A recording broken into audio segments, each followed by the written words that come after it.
just thought I'd take a short break just to let you know about becoming a Breakout Bestie. So we've launched a brand new subscription service for the small businesses that need us in your pocket. So why do you need to become a Breakout Bestie? Well, it's just a monthly subscription that gives you access to us when you need us. There's a closed group where you can ask us any question you need. There's also an anonymous posting on, so if you've got clients in the same group, you can ask us anything and we'll get back to you. Sometimes that'll be a quick answer, other times it might be that we need a bit more of an in-depth chat. There'll also be posts and information on the latest trends, the latest strategies for social media, upcoming things from HMRC that you may have missed, just anything you need to make your life easier to run your business. You'll also have access to our client base and money off discounts and vouchers for various services we've got coming out. This is brand new, it's only just been launched, so have a look, go on our website under Besties and sign up soon.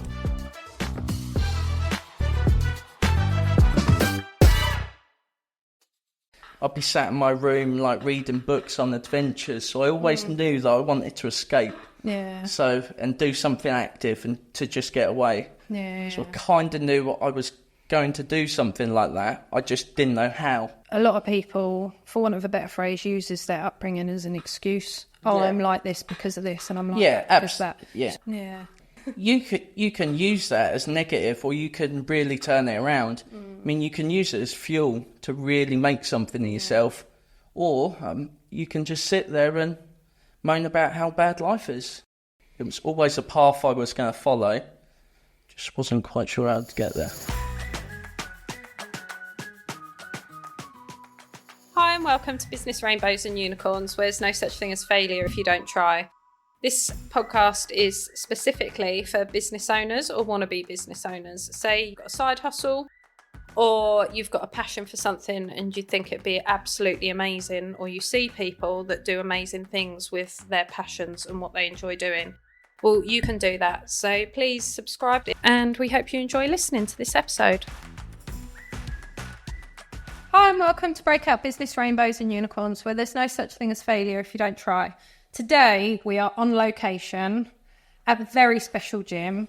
Not just a gym, it's a special gym for loads of reasons. With Joe. Hi, Joe. Hiya. So thanks for hosting us. Anyone that's watching this on YouTube, thank you. On YouTube, or if you are listening, go and look at it on YouTube, because we've got the gym in the background and all the equipment. So one of the things is, this gym's special because you can come in here and use the equipment to yourself, can't you? You can. It's complete. Explain that to me. So this is the PT studio area, so it's completely private. So when you come in for your PT session, no one else will use the equipment, so it's completely your gym for the time you're here. It's well fancy. It's pretty good. Pretty cool. And you've got 2 of these. I have. So also I've got a private membership suite, which you can pay membership, book your hour slot, and you get the gym completely to yourself. It's an exact replica of this studio. So you actually, it's like having your own private gym at home. Yeah, exactly the same. So when you're here for the hour, it is completely your gym. So no one can walk in. So what got you into a gym? Or a PT, should I say? So what got me into it? So I've always been interested in health and fitness from a very early age. I used fitness as a way of fitting in when I was at school. So it's just natural progression for me, really. Nice. So always wanted to help others and enjoyed fitness. So it's a natural path. Nice. And did you do it out of school? What was your So originally I wanted to be in the Royal Marines, but when I was 23 I had a child, so I decided I didn't want to be away all the time, so I decided to become PT, help others. Aww. And when you opened, obviously you didn't open a gym straight away. I'm guessing you PT'd elsewhere. Yeah. Where did you go? Yeah, so I've done a lot of private PT, mainly at people's houses. I worked a little bit at Cornard Leisure Centre for a little bit. Did you? Yeah. When was that? I didn't know that. About 2018. Yeah.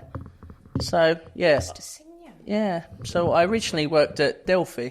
Obviously, I got made redundant from Delphi. And, I started all my qualifications and stuff and used my time wisely. Nice. So did you train at court? So I trained at St Mary's University in Twickenham. So I got my sports massage qualification and my PT qualification there. So, yeah. How does that work?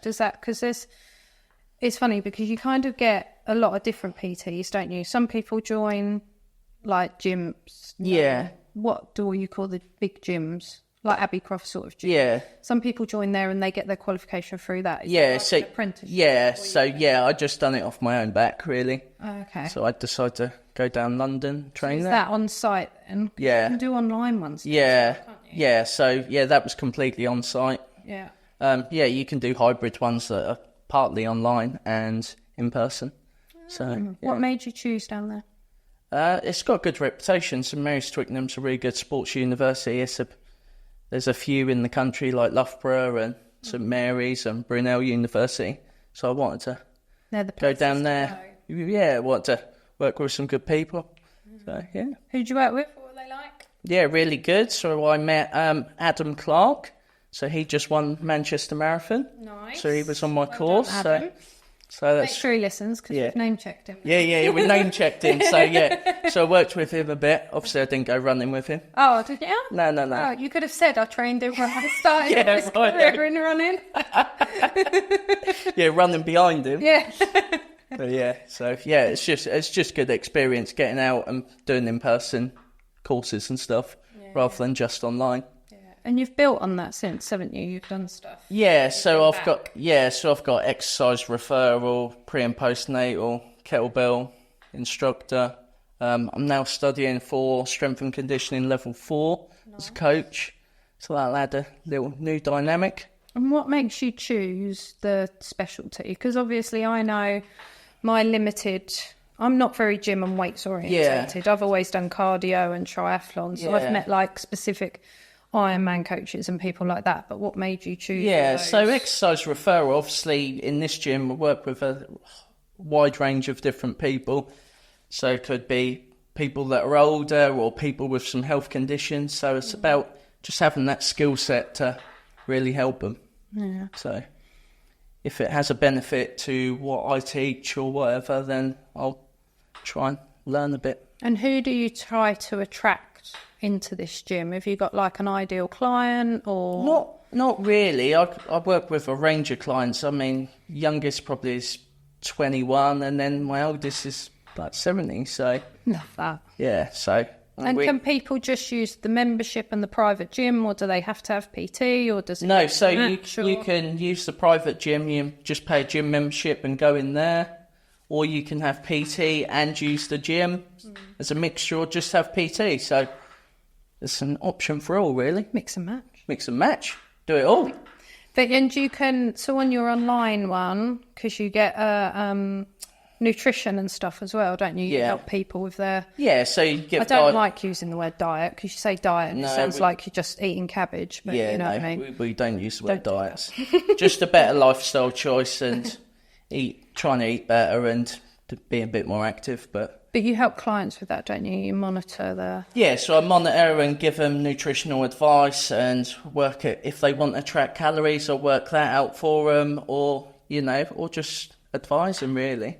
And do you help specific... So say, for example, I wanted to train for, I don't know, a specific event or something, or I said, right, I want to put on muscle, or I want to lose weight, or whatever it is. Do you tailor it to... Yeah, so it's completely bespoke. You'll tell me your goals, and we'll come up with a plan together, one that you'd adhere to, and we'll just work towards it, really.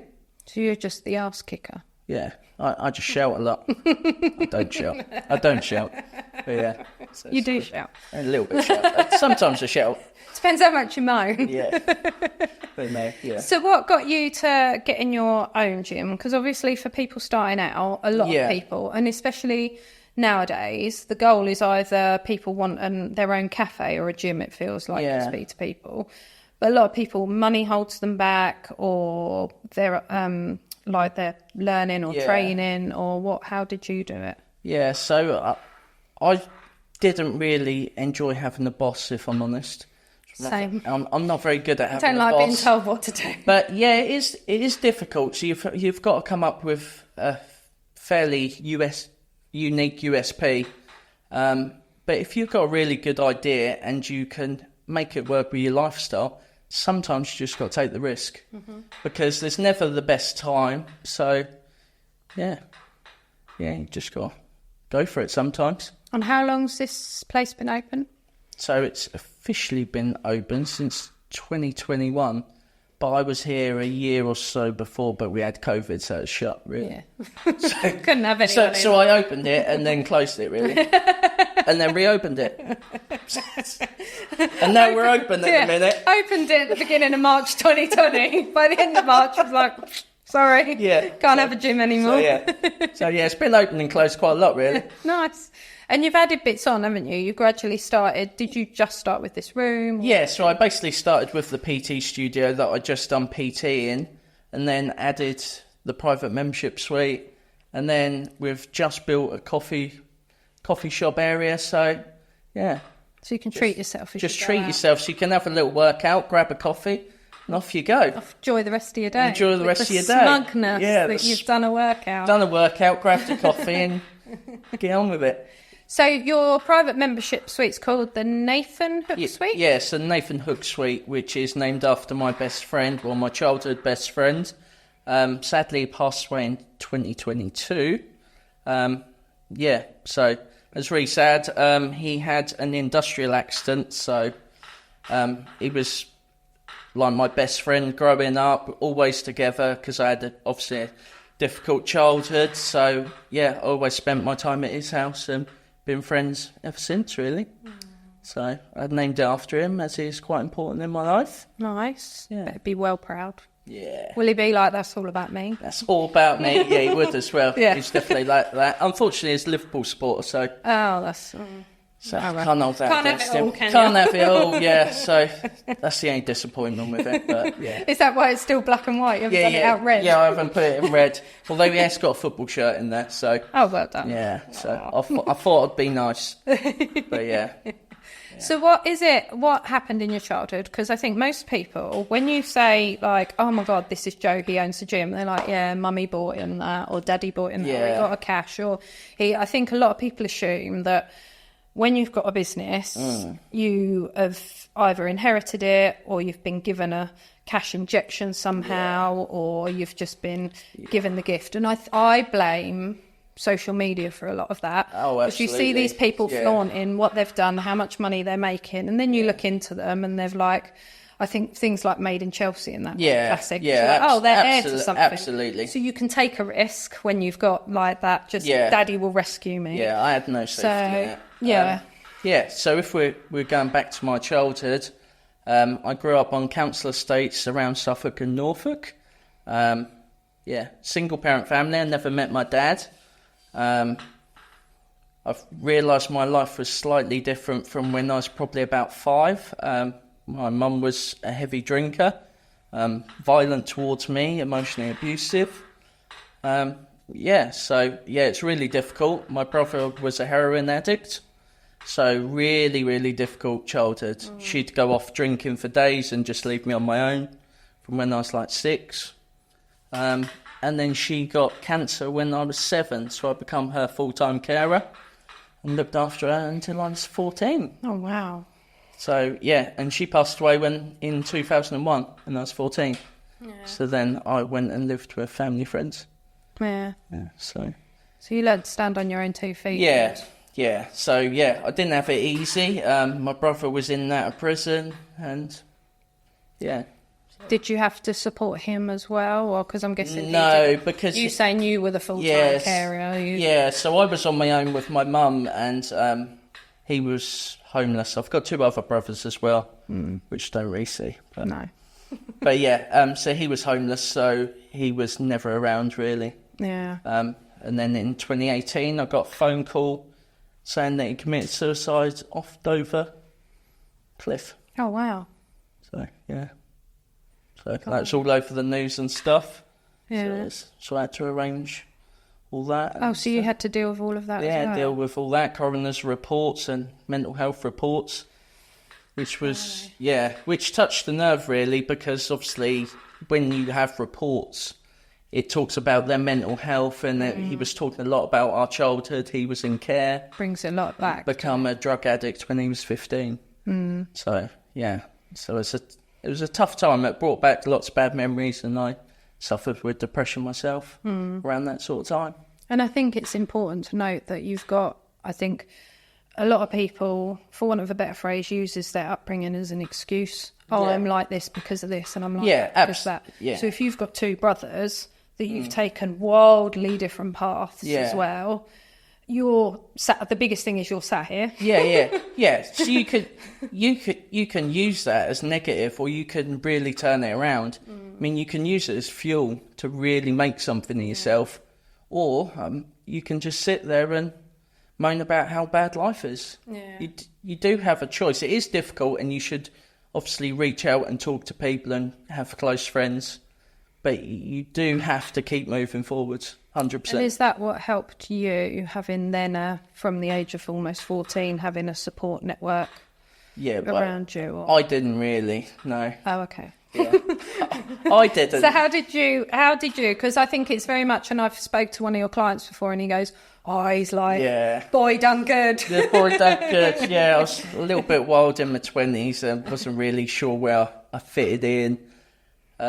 I think you've got to let it out somewhere. Yeah. If you've got full responsibility from the age of 7, and then for that's your years of whether it's everyone's like talking about school, you know, yourself with your son, talking about school, your SATs, your GCSEs, this, that and the other. Absolutely. Whereas that kind of gets put on the back burner. When you've got feed, clothe and dress yourself at that age, most other kids are all right. They've got someone there to do all that for them. But then to care for someone else. And then you just lash out a little bit, but as you mature... Yeah, because you're going to be angry at the word. I think that's fair enough.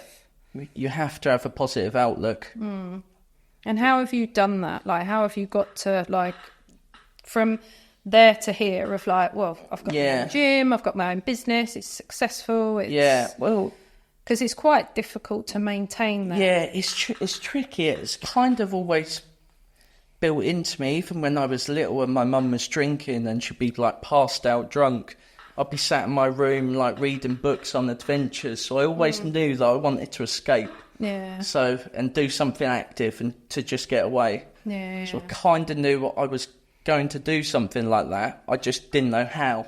It was always a path I was going to follow. Just wasn't quite sure how to get there. But yeah. And the thing is, it's like with business as well. You know, when you run your own business, it only takes a couple of days of no inquiries or losing clients. Yeah. And you suddenly get down and you think, I think every business owner has those days where you think, oh, that's it, I've got to pack it in, I'll just go and stack shelves at Tesco. Oh, absolutely. Not that stack shelves at Tesco is a bad thing, but if you want to be your own boss, you're like, do you know what, I won't have the hassle of that 24/7 stress. And you have days like that. You have days where you feel like you've got imposter syndrome and you just have days where you think it's a struggle. But there's always good days as well. I mean, it's amazing to work for yourself and help others and really inspire other people. And do a little bit of good in the world. And what's kept you, like, what would be your piece of advice if you had that lad at 14 who's been through similar, who's just like going to maybe go down the other path of what would you?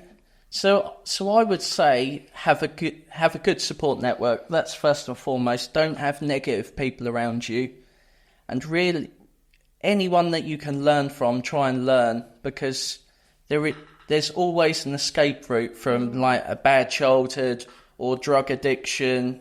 You can escape. So just find good people. Don't surround yourself with negative people. Just keep trying to move forwards and have a purpose in life. Everyone should have a purpose in life. That's what stops you being depressed or sad. And was that thing, as you say, it's the exercise, working out, and then subsequently your own business, which got you out to focus on? It saved me lots of times going to the gym or just going for walks. It just gives you that little piece of positive mindset. Yeah, and obviously having a young child. Yeah. And how have you fitted all that? Because that's a lot. Yeah. It's a busy childhood. My life's a lot easier and happy now. But yeah, it's a really busy childhood and horrible. Yeah, but then it's that thing of, it's a lot to go through, and it's those stepping stones and learning. But also, it's almost that, when I know, because I've had therapy before, she talks about what's in your toolbox. Oh yeah, absolutely. Yeah. What's in your toolbox? So if you're feeling down, Yeah. and especially if you've had depression, you'll know when you're down to when you're, do you know what, it's just been a crap day, we'll write that off, and the next day, you know something's going to happen, like you might have a new member to sign up, or client who you hire in suddenly, or a client smashes their goals. But it's that, oh, I'm having a sad day, not, oh my God, it's really... Yeah, you see, like you say, the toolbox, you've got to turn negatives into positives, whatever that is. Even if you're having the worst day, it could literally be anything. If it makes you happy going for coffee with friends or going to the gym, do it anyway. You're going to be miserable sitting on the sofa. You might as well be miserable in the gym and making yourself a little bit better. Yeah. So it will pass. Everything passes. But you just got to keep moving forward, one foot in front of the other. And some days you just don't want to do it. No. And I think we all have that. You sort of wake up in the morning and you think, oh, do you know what? I don't have to go to the gym today. Yeah. Just snooze the alarm. Never wait for motivation. Always self-discipline. Go anyway. Do it anyway. Whatever it is. Yeah. And you do a lot of challenges, don't you? So you've done a lot of weird and wonderful. Yeah, so I've done a couple of marathons. I've skydived, 3 peak challenges, off to Kilimanjaro next year to climb. As you do. As you do. just anything to challenge yourself. And do you do those with people, or have you done it on your own? Yeah, so you do it with a group of people, and generally I do it for charity or... And do you always do things for the same charity? Is there a charity? No, so I mix it up, really. I've done a lot for mental health, some for cancer, as my mum had cancer. Just if a charity's touched me or it's been important in my life, then I'll try and help out a little bit. It's a bit meaningful. I try and... Some people chose, it's like this, because we've just had the London Marathon. Yeah. People want to run the London Marathon, so like, oh, I'll just do it for this charity, so it's an in. Oh, by the way, can you give me some money?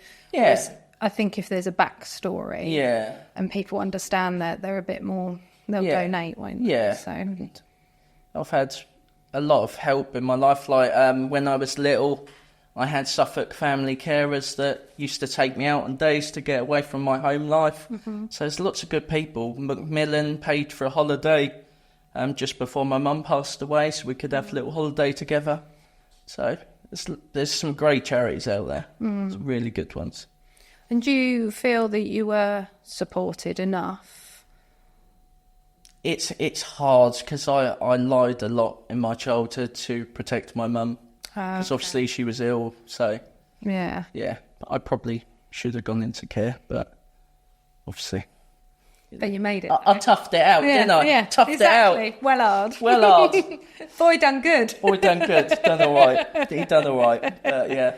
But that's a massive coping mechanism at that age. Yeah. To know what you should and shouldn't be saying, to not manipulate the system. That's the wrong thing, because the system's there to help you, but you were turning down that help to do what you wanted to do. But and like my mum would get arrested for being drunk and disorderly, or she'd turn up to parents' evening drunk, which is quite embarrassing when you're little. And it's a bit awkward, isn't it, when she's a bit drunk? Yeah. And having parents' evening with your teacher. So, so if the police asked any questions, I generally just lied. Yeah. So have you always been that protective of... people you care about and stuff? Yeah, I guess it's because you want that person to love you, but they've obviously got their own demons, and you're fighting for their affection. But eventually, if it doesn't come, then you really struggle with emotions and how to be in relationships as you get older and stuff. Yeah. So it's tough. Now you've got a boy your own anyway. Yeah, that's sorted. Bless him. Yeah, he's growing up fast now. Nearly 14, so... Yeah. And is that hard, seeing him that age knowing what you went through versus... No, I prefer him to have an easier life. Yeah. Yeah, a lot easier. Yeah, I wouldn't want anyone to have my life. He's quite happy on his Xbox and you're happy with that. But I say that. I say I wouldn't want anyone to have my life, but it's made me who I am. So exactly. I think that's an important thing. Yeah. If you've done the good out of it. Yeah. You've done the, like I say, there were two paths there. Yeah, and it can easily go the wrong way. A brother from the same family become a drug addict in prison and then jumped off a cliff. So, effectively. I was going to say... I mean, it's a bit blunt, but that's what happens. But again, the coping mechanisms aside, but it's that thing of just that could have been your life. Yeah. That could have been, and almost, it's a hard way to explain it, but it's almost understandable. Of just he escaped. He wanted to escape the life, whereas you've hit it head on. Yeah, and that's obviously, like you say, it's made you who you are today, and it's like running a bloody marathon round here for just because. Just because. Who else would do that? But if you've been given that mental strength to be able to, and I use a lot of dark humour as well. I mean, obviously these times were very upsetting and sad, but use dark humour to cope. Yeah, because at the end of the day, that's all you got. Well, and I think everyone has their own coping mechanisms and way of getting around it anyway. People cope differently, don't they? Yeah, exactly. Each situation's unique, and what if it's the way that you cope? Obviously. Well, in every situation, it's your choice of how you deal with it and how it affects you. It could affect you. You could still be on a sofa somewhere, depressed. Yeah. But you've got your own gym. Yeah. So it's... But I have a purpose, and I mean, I've got some amazing clients that I love to work with. So you've got that purpose in life. You're helping others. So life's not just about you. Yeah. I've got a child, so I've got to help him as well. Yeah. So, and be a good role model for him. Yeah, and that's the thing of, like I say, when your life at 14 and now his life at 14, to be able to look at, my dad's got his own gym. Yeah. So, and not a lot of kids can say and that. You want your kids to be proud of you, don't you? You want to do well for them and you want them to have it a little bit easier. So, yeah. Yeah. Does he come and work out in the gym yet? He does. He has started, actually. Yeah, he's done a few sessions now. So he's starting to enjoy it. Nice. So that's good. No one enjoys the gym. No one. So what's next? What's the plans next? Because you've just got your strength and conditioning qualification. Yeah, so we're opening up the coffee shop. So people can come and grab a coffee. So anyone can come in? Yeah, anyone. So I can vouch for the fact it is better than McDonald's coffee. Yeah, so if you cut through the side of Mel and come behind, I said earlier Sudbury Bowl. It's behind Sudbury Bowl. If McDonald's come and sue me, it's her fault. I just said the coffee's better. It's a matter of opinion. Yeah, that's true. You can't assume an opinion. No, that's true. Or you're getting your car washed and you want to walk in. If you're getting your car washed, come grab a coffee. Yeah, absolutely. And also, because he's got business cards, but he will have leaflets. I will have leaflets. Yeah, I'll do leaflets. Information on how to sign up as well. So it's we're in Sudbury and it's on Chiltern Industrial Estate. Behind Sudbury Bowl, if you're my age. Yeah, Mel Aviation, if you're... Not 21, Joe. Yeah. Not 21. No, not no more. No. That's long gone. I'm still 21. Oh, yeah? Yeah, I'm still 21. In spirit. Yeah. Thanks. Me too. Cheers, mate. But you've also just got your strength and conditioning qualifications. Yeah. So what's the plan with... What's the plan next? And explain to me. So what you went through your qualifications. So PT. Yeah. Obviously, I do that as a throwaway comment. Yeah. PT. Yeah. Pre and postnatal. So we know what pre and postnatal are. Yeah. Kettlebells, and then you said strength and conditioning. Strength and conditioning and exercise referral. So what is that in my terms? Because you sit somewhere like this and you're like, right, we've got the bar thing. Yeah. So strength and a lot of weights. Yeah. So strength and conditioning is originally from working with athletes. So it's working on the different energy systems of the body, whether that's strength and power, plyometrics, muscle building or hypertrophy, muscular endurance. Hyper what? Hypertrophy. Hypertrophy. Yeah. Do I have that? What is that? Yeah, it's muscle building. Oh, thanks. So it's like lifting weights and stuff, building muscle. Yeah. Make me heavier. Heavier. Muscular endurance, so working the muscles, and anaerobic training, so your cardio systems. So it's working a bit of everything. Okay, so what is that? Who does that suit in terms of? So going back to, like I was saying earlier, if you've got a common goal or a goal to, I want to come in and lose weight. Yeah. I want to come in and build muscle. Yeah. Does strength and conditioning, should everyone do it? So anyone can use it. It's for anyone, general population, athletes, whoever, because you'll have goals bespoke to you, so you can mix and match, pick bits out. And it can be anything from Olympic lifting to just going for a run. I mean, it's literally... When you say Olympic lifting, do you mean you can make me go in the Olympics to lift? No. No. No. What does that mean? So, like, you've got the lifts at the Olympics, like clean and snatch and them sort of lifts. Okay. Yeah. Right. So, you can teach people. So I can't go in the Olympics? No. Well, you could. Really? Maybe. Anyone can do anything they put their mind to. Yeah, absolutely. With a lot of training, anyone can do anything. I think, but that's the age-old thing with gyms, and this is what I like about what sets your gym up different, apart from the rest, is I have previously paid for a gym membership, forgotten paying for it, so not used it. So I'm like, look at the thing, I'm like, why am I paying 50 quid a month and I don't even turn up to it? Because I need accountability. I need someone to kick my ass and go, are you coming to this session and what are you doing, and chase me. And I think that's what's nice. And while you've got the membership, but it's then a private membership gym. So you don't have to, what stopped me going for the gym is I had someone wrote me a program, so it was brilliant. Yeah. So I had my own little program. I'd walk in and then you'd be like, oh, I want to go on that thing and do that. And then you'd be like, oh, someone's on it. So I'm like, oh, okay, I'll skip and I'll do this and I'll do that. Oh, he's still on it. And I think several times I went in, same guy on the equipment for an hour. Like, well, I'm not going to be able to do what I can do then. Yeah. So you don't get your full set. Yeah. Whereas you'll never wait for equipment. No. You literally have it all to yourself, get to use it, completely your gym. And the thing is with that as well, I think, is you've got people that don't like gyms. Yeah. So that's the other thing I don't like. I'd be worried that it's the age-old thing. No one's looking at you because everyone's worried about what they're doing and want them to look at them anyway.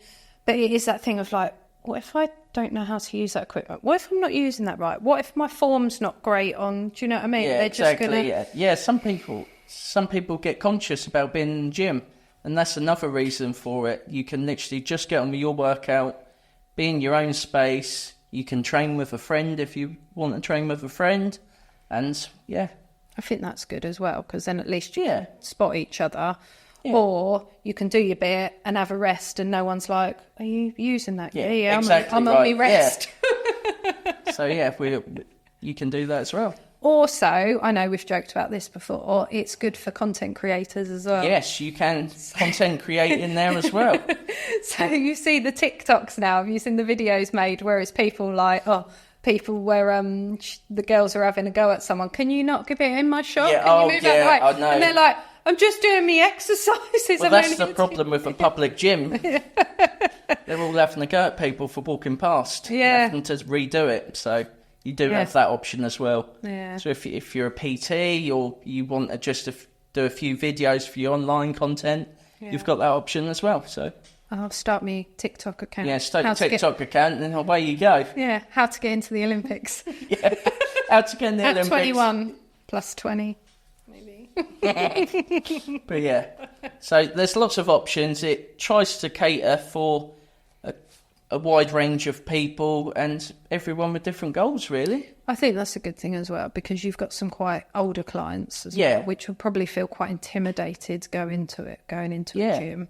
So for them to be able to, and I think it's like the co-working space. I've spoken to people who work from home before, and you're like, how do you get into your work mode? And I had one guy who used to be a salesman, and he said, I literally get dressed for work, walk around the block, get my briefcase, walk around the block, walk back into the house and up to my office. And that's me going from home to work. And I think that's what people struggle with. So I know several people that have had equipment put in at home. Yeah. Because it's right there, like, I'll do it later. It's well, you can drive to here. Yeah. So you're like, I am going to the gym. There's nothing else they can do here. You can't then go, oh, I need to put the washing on, or I need to do this, or... No. And if you're older, it's about having the confidence to, it's okay to lift weights and reduce osteoporosis. You know, we're a long way just from aqua aerobics or chair-based exercises. I had a client the other day, that's not very old, but 66, and she's doing plyometric box jumps. So, you know, just because you're older doesn't mean that you've got to do really slow-based exercises. And it's going back to that thing about excuses again, isn't it? There's no excuse. Everyone can do it, no matter what. Yeah. Just got to put your mind to it. And you had that day and age where girls were intimidated to lift weights and stuff, and now absolutely everyone does, and it's amazing. That's how it should be. Everyone should be included in exercise. Yeah. Everyone's at different levels, different goals, but everyone should try everything as long as their body's able. Yeah, and I think as well, because you sometimes see those videos, don't you, whether it's moving the pin up or moving it down, because everyone wants to be seen to having the heavier weight, and actually in a closed gym on your own, you haven't got that comparison. No. And you can't compare yourself to anyone else.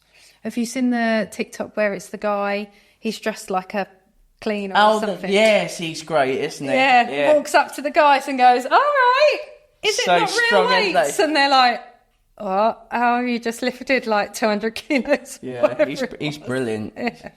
But it goes to show, it's that whole judging and stereotype, isn't it? That you think all these buff guys are stood there intimidated. And there shouldn't be no judgments in the gym. No. Fitness is for everyone to enjoy, from childhood up to 80s, 90s. Yeah. Doesn't really matter. Doesn't matter at all. So what's the next steps? What are you looking for? Have you got openings on the membership, of the PT side? Yeah, so we've got a few spaces for PT. We've got a few spaces for the gym membership. So, busy. Or just come and get a coffee. Yeah, or just come and get a coffee. There you go. Yeah, you grab a coffee. Don't even need to train. Yeah. Just grab a coffee. Well, they'd have walked here, so they'd have got the steps in. There you go, got the steps in. To get a coffee. So that's the other thing of don't stop at McDonald's, because you drive through, so you don't get out. You can't. Yes. If you park somewhere and walk, you get more steps in. Not the same, is it? It's a healthier coffee. Yeah, there you go. No drive-throughs. We don't provide that service yet. No. But so. Cool. Well, thanks for having you. Thanks for having you. Thanks for coming on the podcast. And if you're interested in owning your own gym, anything about gyms, especially Gym with a Difference, make sure you share this episode with someone who's probably shy about going to a gym. Is that way of putting it? Or a bit intimidated, because honestly, and it's do you do like tour, if people got in touch to tours to look around? People can come and have a consultation, have a look around. Get in touch. All of Joe's details will be in the show notes, so get in touch, and please subscribe as usual and share with a friend. Amazing. Thanks, Joe. Thank you very much. Cheers.